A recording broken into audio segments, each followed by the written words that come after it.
मैं एक नेपाली उन सभी भारतवासियों से बोलना चाहता हूँ कि नेपाल के खिलाफ गालियां देना बंद करो। गालियां देना हमें भी आता है। बार बार कुछ भारतवासियों बोल रहा है कि चाइना की गुलामी कर रहा है नेपाल, कि चाइना के इशारे पर भारत के खिलाफ बोल रहा है नेपाल। जो भी भारतीय नेपाल के खिलाफ ऐसा बोल रहा है तो उन्हें आज मैं बताऊंगा नेपाल क्या है और भारत क्या है। तो सुनो, हमारा देश नेपाल जो न कभी किसी के सामने झुका है न कभी झुकेगा, वो है नेपाल।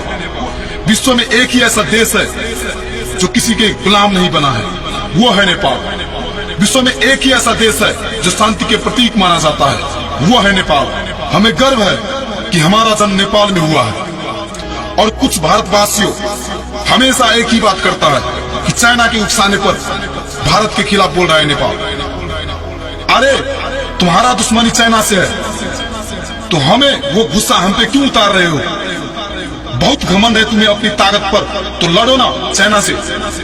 देखते हैं कितने पड़ोसी मुल्क से तुम जीत पाते हो। आज भारत को लग रहा है कि हम सबसे ज्यादा पावरफुल देश है। तो हिटलर का हिस्ट्री पता ही होगा भारतवासियों को। हिटलर को भी ऐसा ही लगा था कि हम बहुत पावरफुल है, हमें कोई नहीं हरा सकता।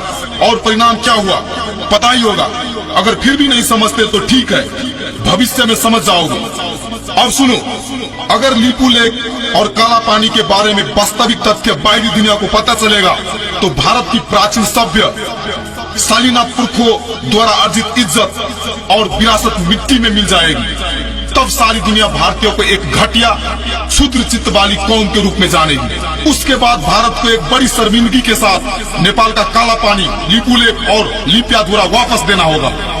अब सवाल सिर्फ इतना ही है कि भारत पहले ही इज्जत के साथ वापस देना चाहते हैं या बाद में काला मुंह दिखाकर बेइज्जत के साथ। याद रहे कि नेपाल सिक्किम नहीं है और गोरखाली कौम को लाचार आत्मसमर्पण करने वाली कौम भी नहीं है। भारत जरूर कुछ दलाल नेपाली राजनीतिज्ञ, गद्दार और दलाल नेता कार्यकर्ताओं को खरीद सकता है, लेकिन नेपाली जनता के देश प्रेम को कभी नहीं खरीद सकता, जो अपने देश के लिए लड़कर बलिदान देने के लिए तैयार है। अब हम एक बार इतिहास की तरफ झांकते हैं। जब पूरा भारत अंग्रेज की गुलामी में जकड़ा था तब नेपाल अंग्रेज के साथ डटकर लड़ रहा था।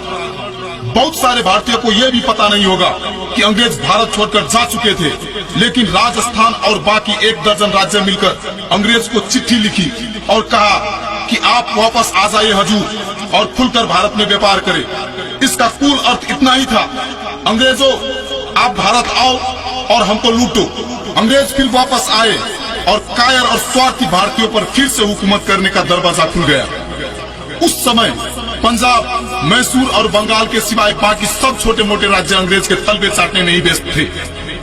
भारतवर्ष की उस नाजुक घड़ी में पूर्वीय संस्कृति और पूर्व की पुरखाओं की विरासत बचाने के लिए नेपाल ने पंजाब और बाकी भारतीय राज्यों के साथ सैनिक गठबंधन की पहल की, ताकि अंग्रेज के साथ सम्मिलित युद्ध करते हुए उनको सिर्फ भारतीय उपमहाद्वीप से ही नहीं बल्कि एशिया से ही बाहर खदेड़ा जाए। लेकिन किसी भी भारतीय राज्य ने नेपाल की इस प्रयास को सुना ही नहीं और इसी बीच उसी का फायदा उठाते हुए अंग्रेज ने नेपाल पर हमला कर दिया। किसी भारतीय राज्य ने सहायता नहीं किया बल्कि तमाशा देखते रहे और कायर भारतवासी अंग्रेज के तलवे तब भी चाटते रहे। सोचो, अगर एंग्लो नेपाल युद्ध में भारत की किसी एक राज्य ने भी साथ दिया होता तो भारत की इतिहास कुछ और ही होता।